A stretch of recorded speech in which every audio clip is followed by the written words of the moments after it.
নমস্কাৰ, মোৰ নাম শেহজিন সত্তাৰ। মই আজি আবৃত্তি কৰিবলৈ লোৱা কবিতাটিৰ শিৰোনাম গছ ভাল পোৱা ককাৰ খং। কবি ভৱেন্দ্ৰনাথ শইকীয়া।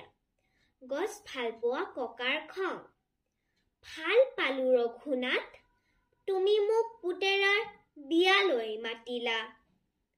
পিছে ৰভাখন দিবলৈকে আমলখিৰ গছজোপা কিয়নো কাটিলা?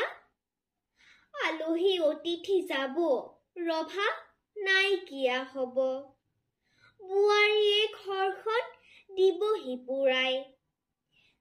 পিছে কোৱাচোন ৰঘুনাথ, আমলখি গছজোপা সহজতে পাবানে ঘূৰাই?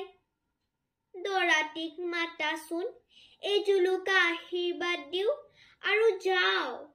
গছজোপা কটা বাবে লুচি ভাজি ৰসগোল্লা একোকে নাখাওঁ। ধন্যবাদ।